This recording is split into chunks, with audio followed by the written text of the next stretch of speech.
జనవరి 25 లోపు ఈ వీడియో మీ వద్దకు వచ్చిందంటే ఆ సూర్య భగవానుడి అనుగ్రహం మీ కుటుంబం పైన ఉన్నట్లే.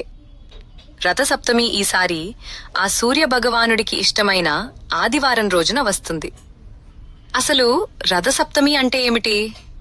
సూర్యుడి గమనాన్ని నిర్దేశించే రథం అప్పటి వరకు దక్షిణం వైపు జరుగుతూ ఉత్తరాయ పుణ్యకాలంలో తన మార్గాన్ని అంటే దిశను అలా ఉత్తరం వైపు మార్చుకుంటుంది. కాబట్టి ఈ కారణంగా దిశను మార్చుకున్న రథానికి ప్రాధాన్యం ఇస్తూ దీన్ని రథసప్తమి అంటారు.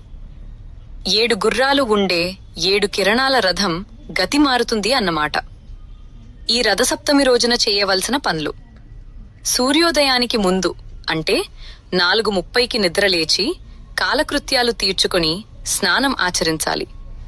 ఆ స్నానం ఎలా ఆచరించాలంటే జిల్లేడు లేదా చిక్కుడు ఆకులు నెత్తిమీద 3 పెట్టుకుని కుడి భుజం పైన 2 ఆకులు, ఎడమ భుజం పైన 2 ఆకులు, అలాగే 7 రేగుపళ్ళు నెత్తిమీద ఆకులపై పెట్టుకుని 7 జన్మల పాపాలు తొలగిపోవాలని నమస్తే రుద్రరూపాయ రసానాం పతయే నమః అరుణాయ నమస్తేస్తు హరిదస్వ నమోస్తుతే ఈ మంత్రాన్ని జపిస్తూ స్నానం చేయాలి.